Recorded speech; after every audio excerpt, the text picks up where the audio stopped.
Hello বন্ধুরা, আশা করি সবাই ভালো আছেন আর সুস্থ আছেন। বন্ধুরা, আমি কবিতা সিনহা আজ সম্পূর্ণ একটি নতুন টাইপের একটি ভিডিও শেয়ার করতে চলেছি।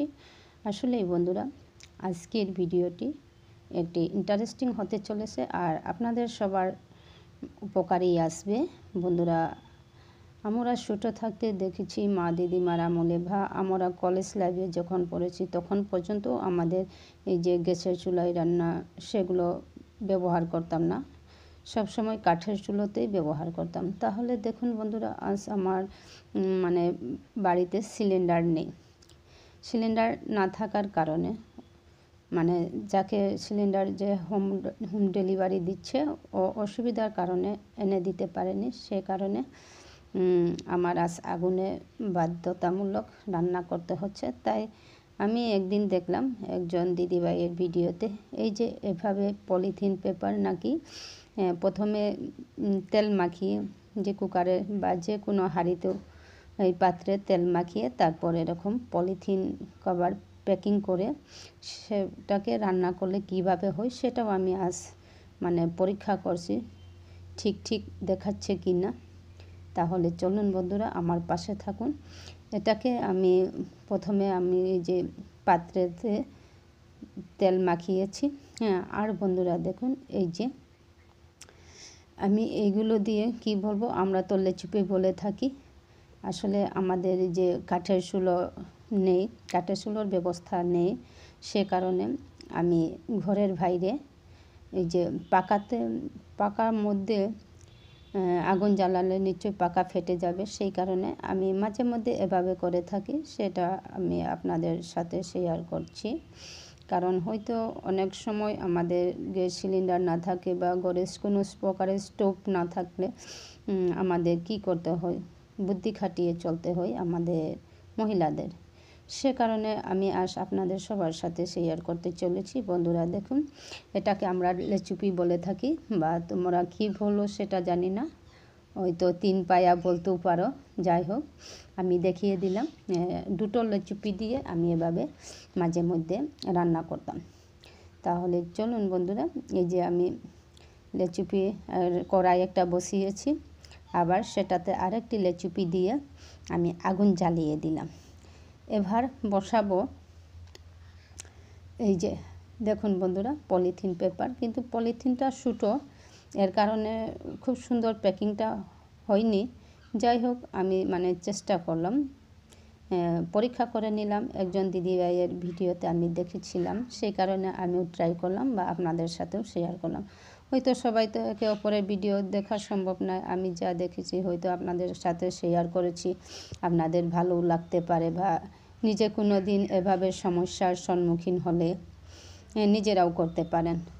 এই ভেবে আমি এই সুযোগে আপনাদের সাথে শেয়ার করলাম। দেখুন বন্ধুরা, আমার পলিথিন কাভারটা আসলে পুরোটাই কাভার হয়নি ছোটো এর কারণে। যাই হোক, আমার ভাত রান্না হয়ে গেল। আসলে ক্যামেরা করার লোক নেই, সে কারণে এসব অসুবিধা হচ্ছে, আমি নিজেই ক্যামেরা করছি। আর দেখুন বন্ধুরা, এবার আমি কড়াই বসিয়ে দিলাম।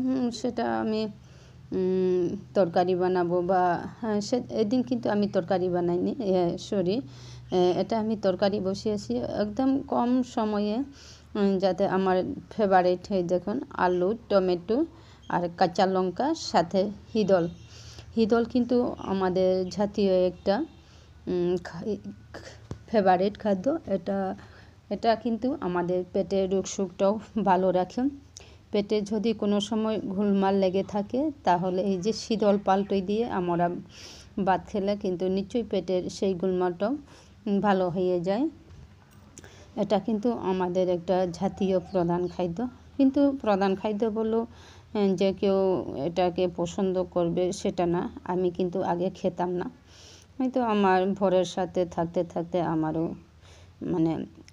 তবু আমি আমার মন থেকে চাই না। যাই হোক, অনেকে কিন্তু আমার ভোর সবসময় ওর পাশে কিন্তু একটু হলেও শীতল চাই।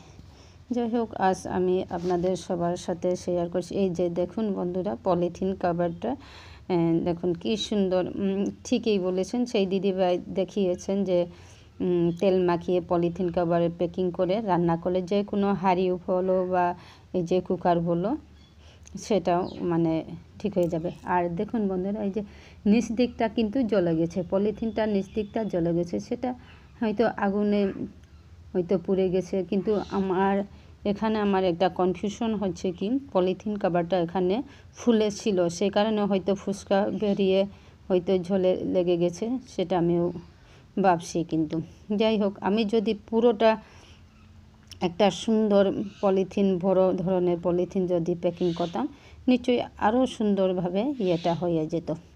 যাই হোক, ঠিক আছে, সেই দিদিভাই শেয়ার করেছে, ওকে ধন্যবাদ। এবার আমি কড়াইয়ে কিন্তু তেল মাখি নাই, কারণ এটা লোহার কড়াই, তেল না মাখলেও চলে। আজ কিন্তু আমি একদম সাধারণভাবে সিম্পল একটা তরকারি রান্না করেছি, কারণ হাতে অনেক সময় কম। মনে হচ্ছে এই যে ভিডিও করতে আপনাদের, আমার সবাই ইউটিউব পরিবারকে সবাইকে আমার মনে আছে হয়তো তোমাদের সবার সাথে শেয়ার করব, তোমরাও দেখবে আমি কিভাবে ভাষায় কাজ করে থাকি। যাই হোক, এবার আমি একটা ভাজা করব, সবজি ভাজা, সেটা এবার বসিয়ে দিলাম।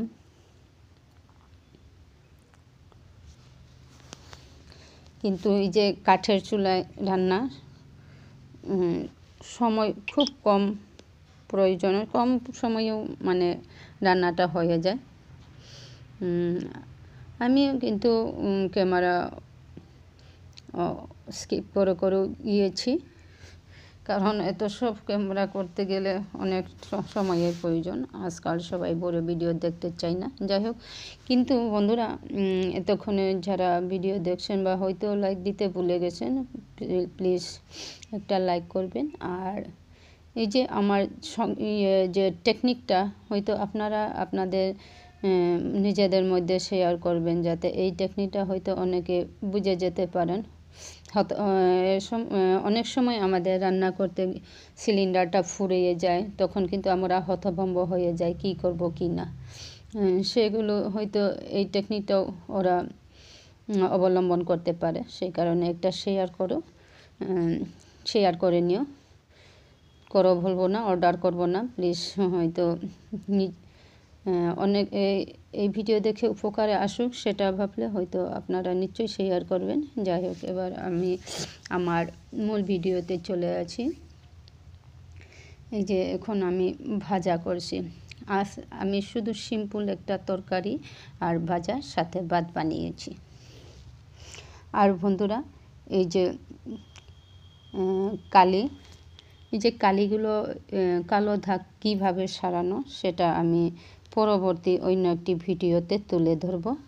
কিভাবে আমরা এই যে কালির পাত্রগুলো কিভাবে মাজব, সেটা অতি সহজে একটা ভিডিও আমি শেয়ার করব। আর বন্ধুরা, এখানে আমার সায়নী বোন, আমি এই ভিডিওটি অলরেডি করেই রেখেছিলাম। সেদিন সায়নী বোন আমার একটি ভিডিওতে এসে কমেন্ট করেছেন, দিদিভাই, এত ব্যস্ততার মধ্যেও তুমি কি করে পরিবারের এই যে রান্না বান্না করো, সেটা একদিন শেয়ার করো।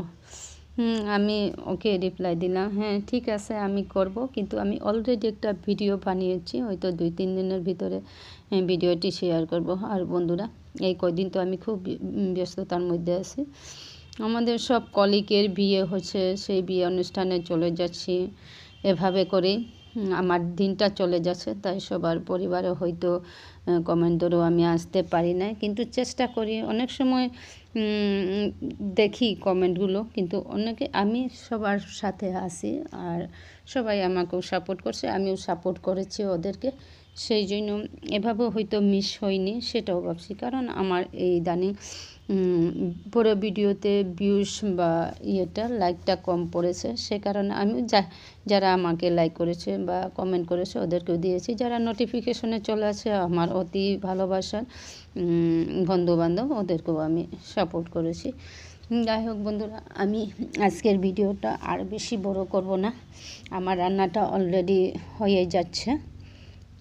আজ আমি তরকারি বানিয়েছি ইরম্বা তরকারি, ইরম্বা না ইরলপা, আমাদের বাসায় ইরলপা বলে থাকি। ইরলপা আমি কি দিয়ে বানিয়েছি, সিম্পল একটা আলু, টমেটো আর শীতল লবণ, কাঁচা লঙ্কা, সেগুলো দিয়ে আমি আমার মতো করে বানিয়েছি। খুব স্বাদের হবে এই তরকারিটা। আর আমি মাছ মাছের যে তেল বলে সেটা আমি খুব পছন্দ করি। সেই তেল দিয়ে আলু, বেগুন, ফুলকপি আর বাঁধাকপি মিলিয়ে একটা সুন্দর করে সবজি বানিয়েছি। তাহলে বন্ধুরা, এবার সবাই সবার ভিডিও দেখবেন, সবাই সবাইকে কমেন্ট করবেন, ভালোবাসা দেবেন। আর দেখুন শেষ পর্যন্ত। এটা আমি কিন্তু ঘরের বাইরে কাজটা করছি, বান্নাটা করছি ঘরের বাইরে, কারণ পাকা ঘরের ভেতরে তো করা যাবে না। এই যে আমি নিয়ে এসেছি কী কী বানিয়েছি দেখুন, ভাত আর সবজি।